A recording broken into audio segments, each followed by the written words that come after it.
Good morning, everyone. So today we're going to be talking about our Six Force Blitz mode that's come out. We have our custom rooms that we can purchase for. We have the revival mechanism that some people don't seem to be aware of yet. We're going to go over that.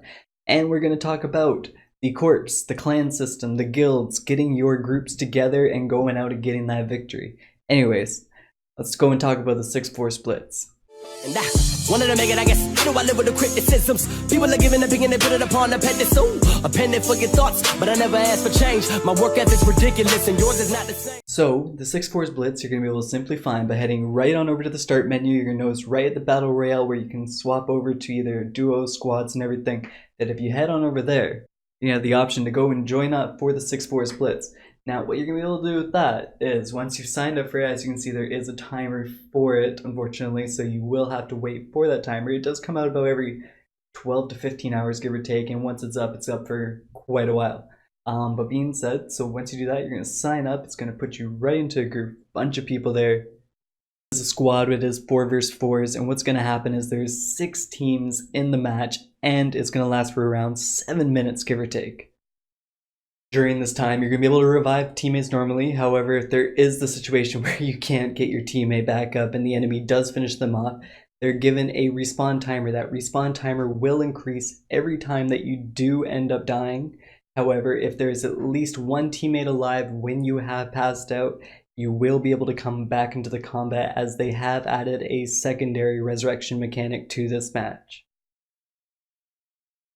Now, my personal biggest tip is going to be just getting in there with your team, getting up to the loot tables, finding what your favorite gun is.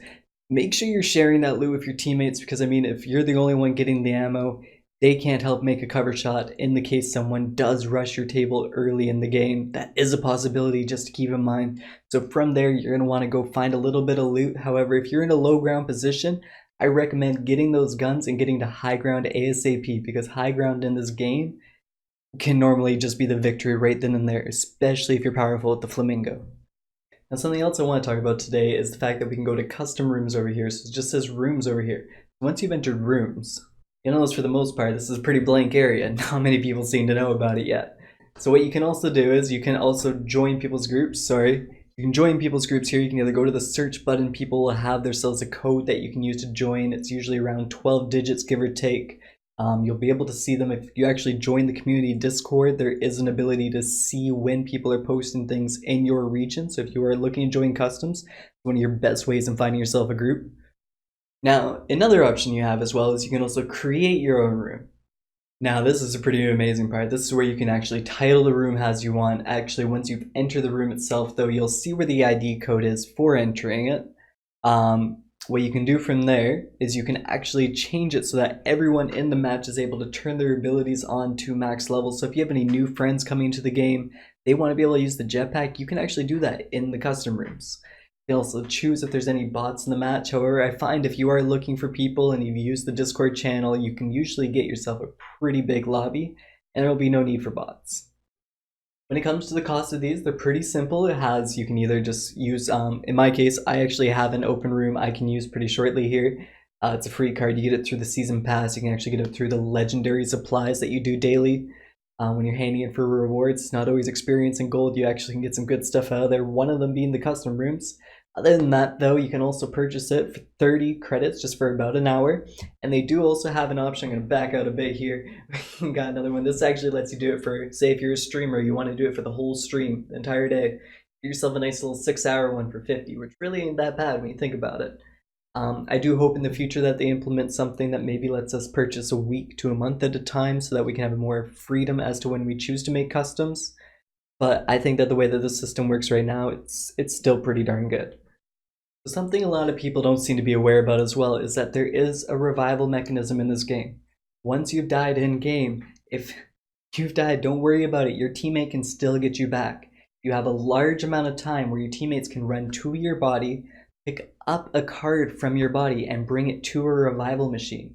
As you can see in the image I have above here, I am showing where the mechanisms are. As you can see, they randomly place throughout the map.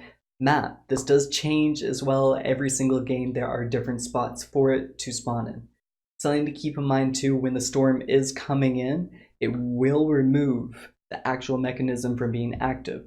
So you will have to find something inside the circle to be able to get your teammates back. With that being said, you're heading into an area that multiple other people may be needing to bring their teammates back.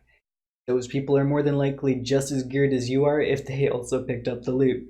Just a heads up, but you can get your teammates back, and so just hold off from leaving the game right away. Let's try and get the match completely done with altogether. Anyways, go get your teammates back up. Teamwork makes the dream work. That's all I gotta say. Last but not least, we have the corpse system. From here, you're able to make yourself your own clan. You're able to invite some of your best friends into it, maybe just some new teammates that you met on the field. Unfortunately, you have a full friends list, but you want to battle with them again. This is the place to go. As you can tell, I've already made my own. We've named it Azzy's Army. We did try another one when we had the Japanese client. We did Cyber Hunters, however, that has finished off. But the thing is that there's a lot of customizations that can be done with this. Now, I'll admit I'm yet to go do it myself, but once you do enter, you can actually set which region that you're from, as well as the name of your corpse, where you can actually add a little bit of detail. I had an issue when I initially signed it up. It wasn't letting me put the detail until I've actually created the guild. So no worries, you can come back to editing this area anytime you like. They have multiple emblems that you're able to choose from. Either at the start of it, you're able to choose what the background is. As you can tell, I chose the bit of a triangle background. You can rotate through them at any point if you would like to change them around. From there, you can also check out the upholstery area, which is able to have a bunch of different things you could check out. This is the actual symbol that you put into the background. I personally chose one of the first options. I like it. I'm happy with it. It's exactly what I wanted to go for myself. And it costs yourself about 3,000 coins to make the first clan, so it's really not too expensive. Anyways, guys, that was a quick little update. This is Azzy1992. You can find me on Twitch. You can find me on YouTube. Hope you have yourselves a great day. Thank you for watching, and see you next time. And I wanted to make it, I guess. You know I live with the criticisms. People are giving opinion, they put it upon a pedestal. A pen for your thoughts, but I never asked for change. My work ethic's ridiculous, and yours is not the same.